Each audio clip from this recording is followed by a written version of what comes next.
Starting today, this is your new home. Feel free to use it as you please. She was so brazen. And the kids? Well, they were definitely Rebecca's. They opened everything without permission and even decided which room they wanted.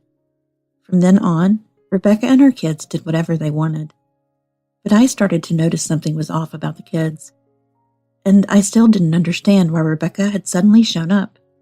Meanwhile, Rebecca acted like she owned the place. When I voiced my opinion, she glared at me and said, "If you don't like it, get out." At that moment, my anger exploded. Fine then it's all yours. The next day, I took my daughter Mary and left the house. Here, surprising facts began to come to light for both me and Rebecca. And my husband Brian, who seemed oblivious while away on business, took a certain action. My name is Ashley. I'm about to turn 40. I currently live with my husband Brian, who's the same age, and our only daughter Mary, who just started high school. I was an only child, and my parents passed away from illness 3 and 5 years ago, respectively. So apart from Mary and Brian, I have no family. But Brian was different. Brian had a sister, Rebecca, my so-called sister-in-law, and she was a very nasty person. When I nervously greeted her at our wedding, Rebecca scoffed at me. What? What is with this plain girl? Brian, don't you have any taste? You should have chosen a flashier, prettier girl. I couldn't forget those words that Rebecca said to me. I was deeply hurt, and at the same time, my dislike for her grew. But I told Brian that I didn't want to see his sister anymore because I was afraid of what she would say next time. Brian let out a tired sigh and said, "Okay," as if he had no interest in me. He didn't even make eye contact. From that time on, I decided not to expect anything from Brian. I locked that feeling away. Brian was a good partner, but he extremely disliked interpersonal conflicts. That's why he said he deliberately chose a department with many business trips as his current workplace. He said it was easier because there were fewer opportunities for us to interfere with each other. Other than that, he would properly listen to my concerns. He was serious about our marriage talks, and I trusted him in that regard. So I decided to turn a blind eye to one annoying thing and focus on building a warm family with Brian and Mary. Time flew by, and before I knew it, Mary was in high school. We somehow managed to overcome our challenges as a family. I was relieved that parenting was finally settling down, but then, "You who?" "Rebecca?" A storm suddenly blew in. That day, after sending Mary off to school, I had the day off, so I was doing various things around the house. I finally settled down around 11 a.m. Just as I was about to take a break and sat down on the sofa, the doorbell rang. I wasn't expecting anyone, but I thought maybe Mary had ordered something online, so I went to the door. I was shocked at who was standing there. "What's with that face? It's like you're saying you don't want me here." "Oh no, that's not it." I never dreamed that Rebecca would come, so I was at a loss for words. Then I heard a child's voice from behind her saying, "Mom, are we there yet?" I unconsciously looked over and saw about 6 children standing there. They all seemed to be Rebecca's children, but I had no idea what was going on. Ignoring my confusion, Rebecca tried to force her way into the house. I instinctively stopped her, and she gave me an annoyed look. "What are you doing? It's a hassle to stand here and talk. Let me in. The kids are hungry. It's almost lunchtime." Even if she said that, I was still troubled. Brian is currently on a business trip that's about 3 months long. Or rather, he's away on so many business trips. The time he's at home is shorter, so I don't have much food stocked up, and I don't have any snacks that young children would like. Whether she knew my thoughts or not, Rebecca continued to make insensitive remarks. "What's with this house? There are no snacks at all. Go buy some for the kids. It's your duty as their aunt, you know. And since we are here, lunch should be delivery. Pizza would be fine." Completely ignoring my opinion, Rebecca barged into the house and told the children to do as they pleased. "Starting today, this is your new home. Feel free to use it as you please." She was so brazen. And the kids? Well, they were definitely Rebecca's. They opened everything without permission and even decided which room they wanted. And the pizza delivery? She made it a cash-on-delivery order and forced me to pay for it. It was expensive for lunch and didn't include my portion, so I felt terrible. I never thought I'd be so exhausted in just one day and let out a sigh. The older children went out to play, and the younger ones started napping. It was finally quiet, but only for a moment, as Rebecca started making a fuss again. Oh, this is the worst. What the heck? So many things happened. I can't rely on my husband right now, so I had no choice but to come here. I don't know why, but Mom's not at her place. Oh well, I don't care. I don't want to take care of my parents. I'm glad Dad died quickly. Rebecca? She talked about these things unilaterally and endlessly, and I was exhausted. It seemed like Rebecca was planning to stay here, but I hadn't given her permission. But her cunning way of maneuvering things so I couldn't refuse made my anger boil. In the evening, the children who were playing outside came home. Rebecca immediately ordered me to make dinner. What should we have? Well, I guess croquettes. Handmade, of course. Frozen ones are soggy, no good. And potato salad would be nice. Use organic vegetables. And for meat, definitely use domestic. Don't buy foreign meat just because it's cheap. She even had these troublesome extra requests. I couldn't help but sigh. Taking advantage of the fact that Brian was away on business trip, Rebecca was doing whatever she wanted. No, to be precise, it was her children. Hey, we're out of diapers. Go buy some at the nearby drugstore. And don't forget snacks for the little ones. Something toddlers can eat. And some chocolate for adults, too. About $100 worth should be enough, right? Hey guys, isn't that right? She asked her children, gaining their agreement. Of course, I was the one who had to go buy everything, but she even specified the price. I thought about arguing, but I gave up. I didn't think Rebecca would listen to me anyway. It would probably only make things worse. I swallowed the words that were about to come out of my mouth. Then I went shopping. When I got home, Mary's shoes were neatly arranged at the entrance. On the other hand, the small shoes were scattered everywhere, and I sighed. Oh! When I went to the kitchen, I was in despair. What are you doing? What do you mean? Cooking, of course. Seeing the messed up sink and the almost empty refrigerator, I was speechless. I knew what ingredients were in the fridge, so I bought groceries accordingly. But they used up the ingredients saying they were bored, and I was at a loss. I told Rebecca and the others to move to the living room, saying I would make dinner with the remaining ingredients. I came up with a menu using the available ingredients, and it ended up being curry. The kids who smelled the curry looked happy. That was a cute reaction, and it made me smile. Rebecca, on the other hand, looked dissatisfied. Curry? We can eat curry soup anytime. Could you make something more elaborate? Well, I guess you don't have the skills. She provoked me like that, but it wasn't worth listening to. Anyway, I carried the curry soup and salad on a tray to Mary's room. I knocked, and she answered from inside. You must have been surprised when you got home, right? I'm sorry. Mary shook her head. Mom, I got your text, so it's okay. I was surprised, honestly, but my cousins are all cute, though Aunt Rebecca is a bit hard to deal with. Her expression clouded over, and I asked her what happened. Then Mary told me what happened earlier. She said I was plain, like, not in a teasing way, but with a straight face. It was scary. Am I really that unappealing? Mary is at a sensitive age. Saying something like plain is just too insensitive. I decided to confront Rebecca, but Mary stopped me. Mom, it's okay. If you argue, it will be a hassle, so don't worry.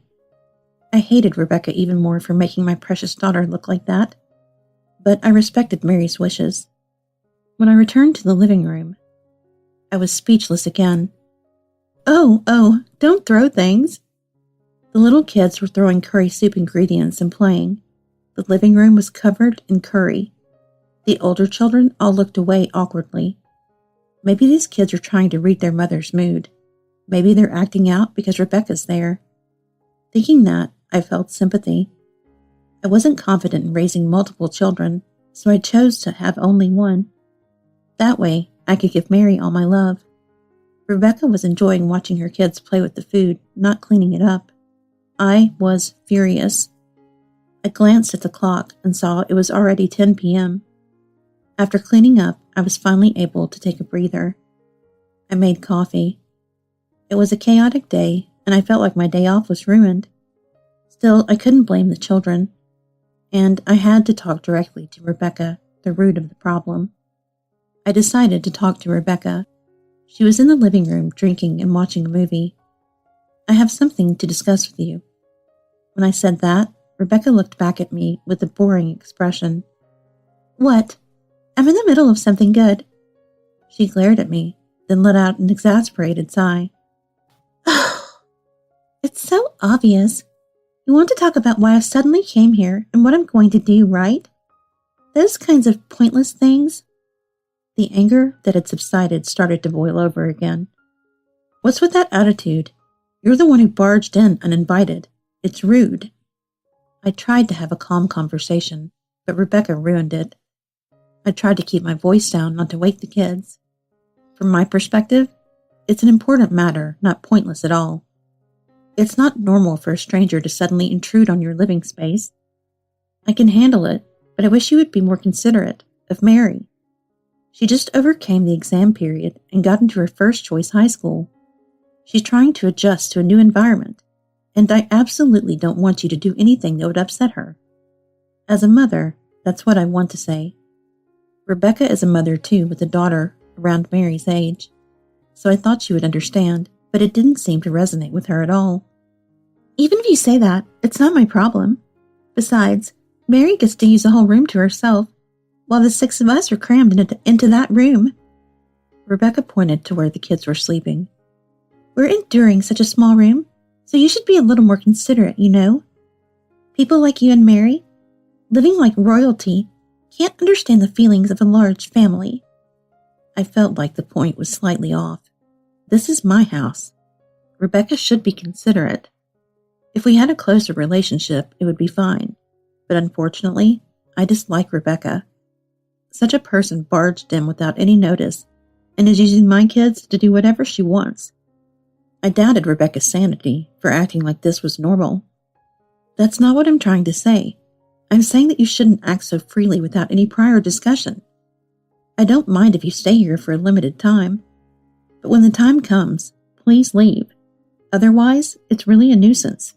I'm telling you clearly. But when I said nuisance, Rebecca's face turned red with anger. The beer can was trembling. She gripped it so tightly that the can crumpled. What? You're calling me a nuisance? How dare you? You're part of this family. You should listen to me. I'm superior to you. She got angry for childish reasons, but Rebecca made me calmer. Unaware of this, Rebecca continued to rant. You have no manners. Even when you got married, Brian had no taste. You should complain since you're putting all this burden on that child. Burden? What are you talking about? I asked, genuinely confused. Rebecca snorted and said, Brian told me.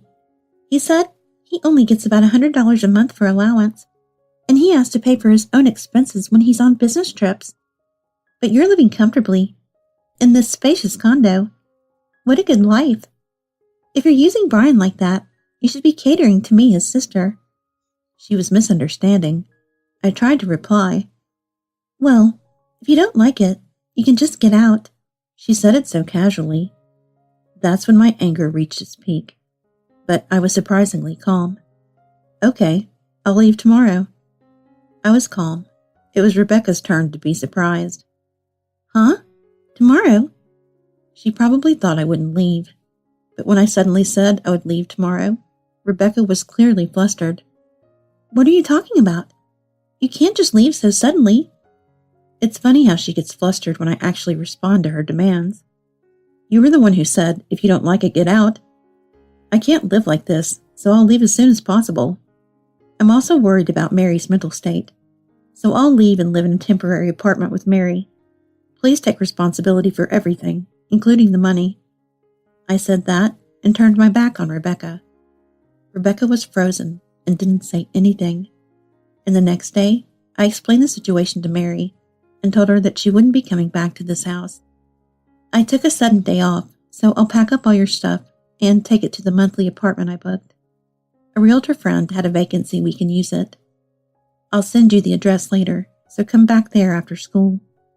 Mary was surprised because I told her right before school, but she didn't ask anything and just said, "Okay, I understand." After Mary was gone, I immediately started packing. I didn't have much luggage to begin with, and Mary also disliked unnecessary things, so there wasn't much. So when I focused on packing, it was done in less than half a day. I just had to load it onto the truck I had rented and take it to the monthly apartment. Rebecca, who had been watching this, spoke to me in a tearful voice. "Are you really going somewhere? I'm a stay-at-home mom, and I don't have any money, so I'll be in trouble if you don't at least give me some living expenses." "That's not my problem.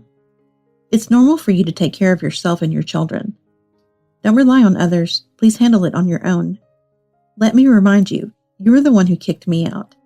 I'm just leaving as you wished." I said that coldly, and Rebecca fell silent, unable to say anything back. And I loaded all the luggage onto the truck and headed straight for the temporary monthly apartment. For a while, I didn't hear from Rebecca, but finally the time came.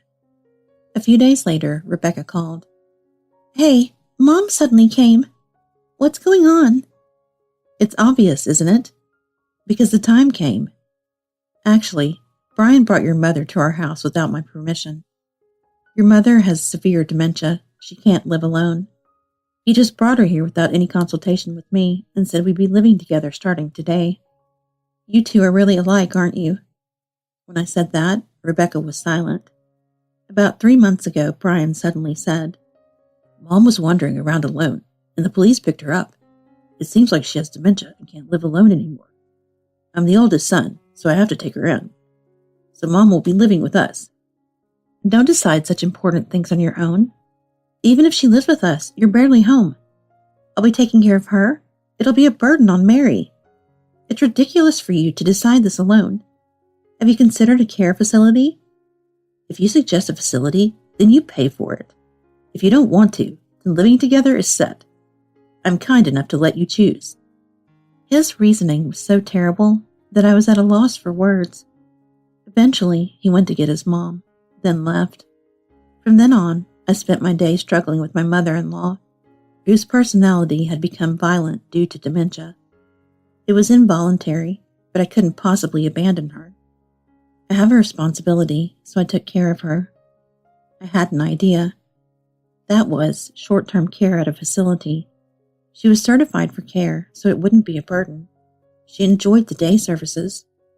When Rebecca showed up, Helen, her mother, was using long-term stay. Helen said she wanted to stay for about 2 weeks, so I sent her off on the morning of the day Rebecca had showed up. And on this day, exactly 2 weeks later, Helen came back.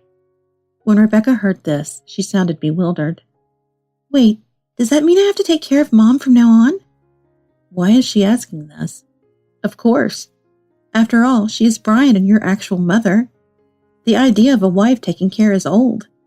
Please take care of your own mother. I did what I could, but Brian chose to live together.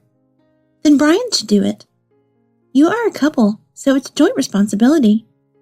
I had a counter for that. Oh, I forgot to mention, Brian and I are getting divorced. What? Rebecca was shocked. She couldn't believe it had progressed so quickly. I told him about your situation and that I've reached my limit, so I asked for a divorce. For some reason, Brian quickly accepted, and I even received the completed divorce papers. So we can get divorced any day now. I have even less reason to take care of your mother or you. Rebecca was flustered. Hey, please do something. I told you I'm a stay-at-home mom. I can't even pay bills, let alone care for Mom. Please help. Tell Brian to. She's still trying to rely on others. Please stop it. How old are you? You are an adult. It's normal to take responsibility for yourself. I don't know about your children either. I'm busy enough taking care of myself and Mary. But Brian is the one paying, so... That's where you're wrong. Huh? What do you mean? I could clearly imagine Rebecca's puzzled face. I took a deep breath. We have completely separate finances. What Brian said is true, but the background is different. Actually, right before I gave birth to Mary, I found out that Brian had a lot of debt. At that time, Brian made this excuse. I was addicted to gambling, and I thought I would eventually win, so I took out loans. Sometimes I won big and ate fancy meals. I always treated you right, so cut me some slack. If it was small, I could have covered it. But Brian had debts from other spending too, over $30,000. I was worried. Brian and I argued. Brian and I reached an agreement on one condition. That was to have separate finances. It's natural that you pay off the debts you made with your own money, right? I asked Rebecca, but no reply. She was silent. I continued. I worked at a reasonably large company, so my salary was good. My parents saved about $50,000 for me, so I thought I would be okay. That's why we decided to have completely separate finances. Brian is always away on business trips anyway. In other words, I would be responsible for all the living expenses for Mary and me. In exchange, I wouldn't give Brian any money for living expenses, and I told him to pay off his debts as soon as possible. Since I'm not paying, you get about $2,500, so manage your allowances from that, I said. Brian made it sound like I was the bad guy. I was appalled. Rebecca was silent. I sighed deeply. I rented that condo under my name, and I paid for everything. Once Brian and I are divorced, you and your mother are, to put it bluntly, strangers. I'm not kind enough to pay rent for strangers, so that's that. I hung up, blocking Rebecca's number. I immediately filed for divorce. I felt relieved. But Mary said something unexpected. It was surprisingly easy considering it was Dad. When she said that, I thought, that's true. Maybe I should investigate. And I learned something unexpected. A month passed. I canceled the condo lease and signed a contract for a new apartment. Mary was happy to move. Then I got a call from Brian. I wondered what he wanted, but I answered. Hello? What do you want? Lend me some money. Right off the bat. When I was irritated, he explained, saying, Seems like my sister was cheating. She came here to escape from her husband, but her husband found out. He wants to come here this Sunday to talk, he said. I checked my calendar. That day was 2 days away. I also heard that you canceled the lease, so I decided to move up the moving schedule. I'll move out tomorrow. I need money for that. Neither my sister nor I have enough. I'm sorry, but please lend me some. He has no guilt about borrowing. He thought I'd help. I gave Brian a reality check. I don't lend money to strangers. I'm not rich. The savings I had will be for retirement and Mary. I've been supporting myself and Mary, so we don't have savings as a couple. It would be faster to borrow money from a loan company. Brian stammered. If I could do that, I wouldn't be in this mess, would I? I'm probably on a blacklist. He turned to me as a last resort. There's no way. Well, that's tough, but it's not my problem. Huh? He was shocked. Then I gave him a final blow. You and your sister both consider each other a burden, don't you? A hopeless man who can't pay his debts, fooling around, and a penniless sister who cheated and is running away. Your family, so work together, okay? Hey, wait. I hung up. After that, Brian stopped contacting me. Instead, Rebecca made her move. She came to my work. I know you're working here. Come out. I'll make you regret treating me so badly. Rebecca was shouting loudly. Security responded, but Rebecca was violent, so they called the police. The police warned her. Rebecca shook off the police and was arrested for obstructing official duties. Rebecca was released the same day. Then her husband arrived. Rebecca was served with the divorce papers and asked to hand over custody, but she refused, wanting child support money. Her husband was furious and dragged Rebecca to court.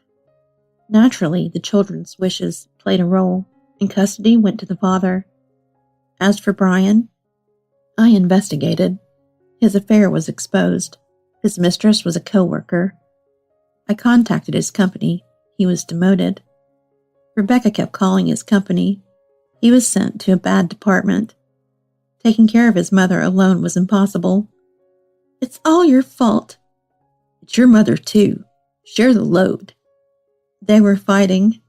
Helen was so angry, and the three of them were clashing. Since I terminated the lease, Rebecca and the others were forced to leave. Now they live in a drafty, cramped apartment, constantly bickering.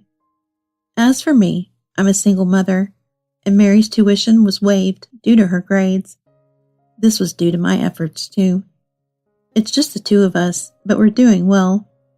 I was surprised but happy when Mary introduced me to her boyfriend. I was busy raising Mary and working. I didn't realize, but after Brian left, Mary smiles more. I truly believe that I made the right decision to get a divorce.